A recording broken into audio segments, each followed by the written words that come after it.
I found a solution to a problem I've been having with powering my camera. I was kind of taking a risk with my two camera bodies, which I didn't really need to be taking. So I power my camera by vmount for long days, for interviews, stuff like that. When I can use the stock Sony batteries, I do. I have 3 of those, and it obviously makes for a much more lightweight system. But my current solution was this vmount plate. All this does is pass power through, so it's not like a smart plate or anything, which leads me on to my previous power solution, which is a dummy battery. Now, this is probably one of the nicest ones you can get. It's a regulated 8-volt output to the camera. That's what the camera wants. I think it's 8 volts. It takes the DTap power, which is, I think, up to like 17 volts or something. It's like 12 to 17, around 17 volts anyway. And it regulates it. There's like a little chip inside this battery, which then gives this camera exactly what it needs. And this kind of communicates with the camera and basically says, hello, I'm a stock battery. Nothing weird is going on here. The problem with this is, yes, this is a quality product, but if anything was to happen, even for just like a split second, it miscalculates the voltage and lets through even like a volt extra power. I don't know what it would take to fry this camera. So you're relying on Condor Blue, in this case, to stop your camera from getting fried. So what are the solutions? Well, you can power your camera by USB-C through the USB-C port here.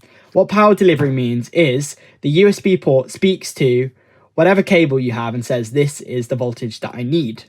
But there's a problem. Standard USB-C is 5 volts. So the camera's asking for 8 and you give it 5.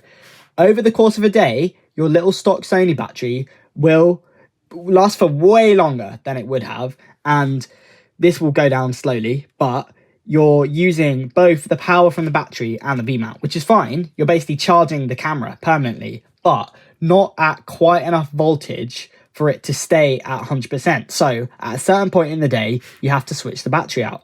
That's fine. It's a good solution, but I've been seeking another solution because if I'm moving away from that dummy battery, as soon as I found, well, I always knew there was a risk of frying the camera, but I had another think about it and thought, why have I been risking this with my two camera bodies? Like, these are worth thousands of pounds and I'm putting my faith in something which is worth like 35 quid, right? So I needed a new solution. That USB-C cable was going to be my solution, but today I found out about this. There's such thing as a DTap, so the same connection from the USB-C battery to USB-C, but it has a power delivery brick inside it. And what that means is basically that you can provide different voltages from the same port. So if you need to power, for example, my monitor has USB-C, it might ask for 12 volts. It can provide that.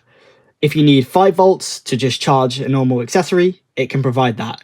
If you need 8 or 9 volts, it can also provide that, for example, in the case of my camera. So I can basically run one stock battery with a V-mount in the camera all day, which seems like a great solution with no real downsides. And the other bonus is that it goes both ways. So you can plug in your V-mount battery, put a power brick on the USB-C side and charge your V-mounts, which is good because then I can charge both of my batteries at the same time. So I'm definitely going to pick up one of these. I think that's the best middle ground for getting power all day, but not basically potentially frying your camera. I mean, it's just not worth it. So quite a few months ago now, I was talking about switching over from a dummy battery with a regulator built in over to USB-C power for my main camera rig.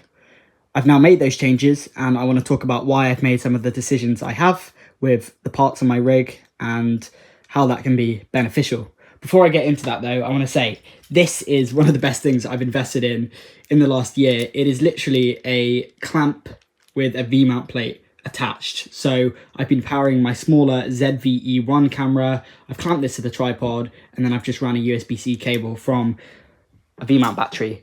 And I purposefully keep my other camera completely slimmed down. So it's just my mirrorless camera body. It's so light. It's like 600 grams, just as capable, if not more capable than my A7IV. The reason I've been building up this rig is so I can take on a different type of work for some more high profile clients and I can do corporate days and interview days. This is more reliable, but I'd say I can definitely, I feel a lot less creative with it because you're not able to access the back of the camera as easily, you're less light on your feet. In a way, there's less to deal with because it's all powered by one source. It's kind of just switch the whole thing on and it's ready to go, but it's a very different style of shooting. And just to demo, by comparison, this is my ZV-E1. You can see how much smaller it is than this whole rig, and purposefully so. Sometimes I even run it without this cage on because it does add a little bit of weight, and that is the one downside to this whole setup. It's so much bulkier, particularly this V-mount plate. It just adds so much weight. Not even the battery, like the plate is heavy, so I kind of wish they made that out of slightly different material. And then to demo the V-mount clamp, which is what I run with my smaller camera on usually a much smaller tripod as well. You can see I can power the camera from these USB-C ports on the top. I have a DTap on the side to power my monitor, or if I want to run two USB-C accessories, I can then take this box, Velcro it to the top here using the DTap on the side, and I then have two USB-C power delivery ports, which is handy for long form stuff because I can then take the fan off there, power that on my smaller ZV-E1 camera as well. But this is definitely the most reliable. I don't have to use my brain when I'm using it because it is just like one big setup powered by the same thing. What I would say though is all of these cables do block access to the back of the controls. So if I am doing something where I do need to be changing settings and I don't just have everything locked off, then I usually shift the V-mount plate backwards or I tilt it backwards. But yeah, that usually works out pretty well for those shoots where I do need to be accessing the back of the camera. As I said at the start though, I feel so much more creative with a stripped back camera, and for a lot of shoots this makes a lot more sense. I don't really know where to start with this rig, but let's start with my V-mount plate at the back. The main appeal of this to me was it has 5 different power output options on this side of the camera, and on the other side it has none, which actually makes a lot of sense because with most mirrorless cameras you have a little LCD screen which blocks all of the ports on this side anyway. So with my older ZG Cine plate, there was no point having any ports on that side of the camera. It also has this little screen holder on the side. I think that's quite appealing to some people. I don't like, it's nice, I have it there, but don't always run it because it doesn't make too much of a difference to me. And a big downside of having the screen holder on there is it blocks the info button for most V-mount batteries. You can see it doesn't really show up on camera very well, but I have 3 hours and 10 minutes left, for example. So that's very useful information to have on the V-mount, and that screen holder completely blocks it. But apart from that, this V-mount plate is like the core of my rig, and it provides all of the functionality that I need with the accessories that I've got on here at the moment. So I'm quickly going to run through what I've got powered here, starting with this DTap to DC cable, which is powering my monitor. Talked about this monitor before. I recently made an upgrade to slim it all down. This monitor has pretty much everything I need. False color. It's not like the most expensive option on the market, but it does enough, and it's super bright, which is what I really like about it. Moving up on the rig, we've got this little power delivery conversion box. So it's taking our DTap power and it allows any USB accessory to be plugged in. So I've actually got that Velcroed onto the top of my V-mount plate, which is, I think, a nice modification there because a lot of people, I've just seen people with this box like hanging off the rig and it kind of makes no sense. Super impractical having it like that. So at the moment I've got it USB-C powering my Raveneye transmitter. Again, it's kind of like the monitor. It does just about what I need. It's really simple. It transmits to just one device at a time. It only transmits to Wi-Fi and Bluetooth enabled devices, so you can't go to another monitor. There's no receiver, but it's super reliable.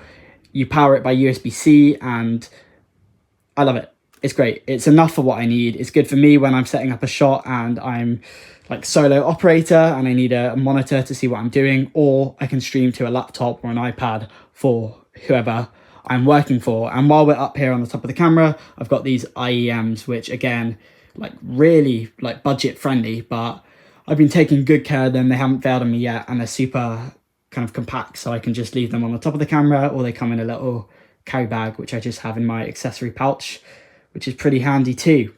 Moving up, we've now got our 2 USB-C ports. I did give myself a third because everything on here is powered by USB-C.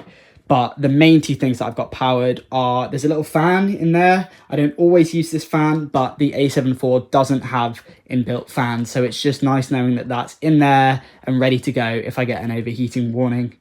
And the other one is just to power the camera. So like I was talking about before, you can see it retains 100% charge. There's a stock Sony battery in there as well. So if this battery fails or we run out of power, then the camera is going to keep recording. And I've got a nice right angled USB-C cable. That's the only right angled cable I have. So I bought these adapters, which is particularly helpful with this length of cable here, where I can have it going right angled from both sides, which is quite nice. And it means you don't put as much stress on your cables.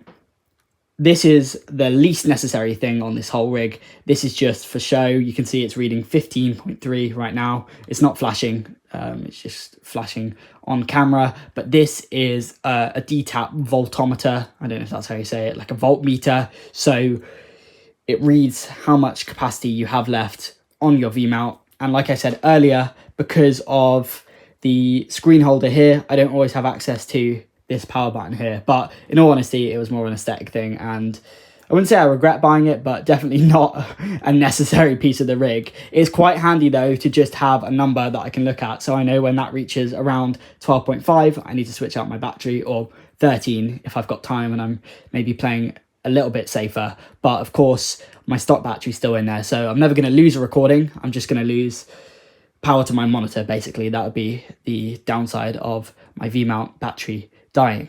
These were reasonably inexpensive as well. There's some really expensive versions like wooden camera, like there's some nice versions of this product, but this one is great because it goes straight onto the NATO rail on the side of my cage, and then you can quickly adjust the handle mid-shoot. So if I was going for a high angle shot, I might have a handle out here just to give me some extra support. It's really nice. It's really functional because completely customizable.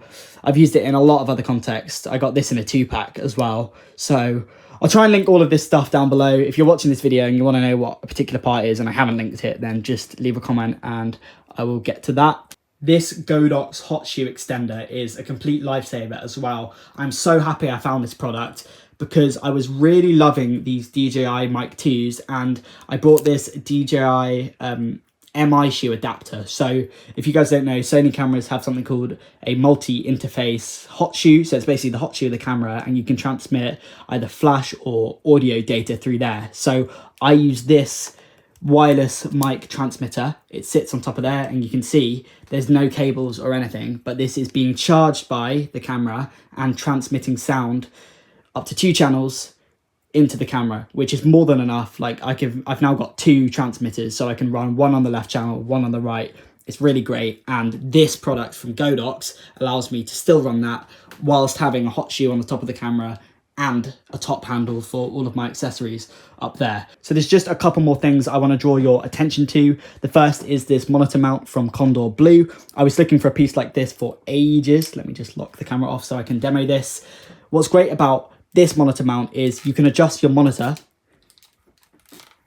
like this with one hand and with no tools. What I hate about Magic Arms, which is what I was using before, and you know, I still do run Magic Arms from time to time because it gives you more flexibility, way more angles, but you have to kind of balance the camera and adjust it, or place the camera down and use 2 hands and make sure it's tight and in the right position before you start shooting. With this, I literally can do it with one hand without really thinking. So that's really great. And that's kind of the philosophy, I guess, behind this whole rig, is everything's just ready to go. There's no extra tools. There's no like setting the camera down. You can adjust things pretty quickly and everything stays powered from the V-mount at the back, which is what I really like about the setup. The last thing on this rig is pretty simple. I mean, it's one of the cheapest things on the rig and it seems really obvious, but this little side camera strap, it comes with bigger kind of like broadcast cameras like the FX6, the FX9, I think comes with this as well. But it is really like, I don't know what the right word is, ergonomic, like just giving you a bit of extra support so you can hold the camera one-handed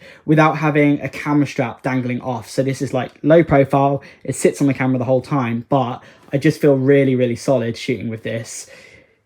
As I said, a lot of my work with this rig is on a tripod, but when I do shoot handheld stuff, this just gives me extra stability, because obviously with all of this stuff on there, the camera rig is definitely a lot heavier. And I should have really started with this, but the cage I have for this camera as well, it's a SmallRig cage. I think it's called Hawklock. I don't know if I've got the name right, but it's linked down below in the description. It's really minimal because it keeps all of this section free here on my A7IV, which is really nice. I saw other cages where there was like a bar going across here and it would block like the custom button up here or the record button. Kind of made no sense. Well, my camera is incredibly dusty. Need to give that a clean. But yeah, this cage is nice. It's really minimal. It has a NATO rail built in on the side, so I don't have to attach NATO rails, and it comes with this HDMI clamp as well, which is a nice feature. But yeah, that's the changes I've made to my rig. This is, as I said, the most built out rig for long form shoots, for all day interviews, for more corporate clients. But yeah, I'm pretty happy with what I've been able to piece together here.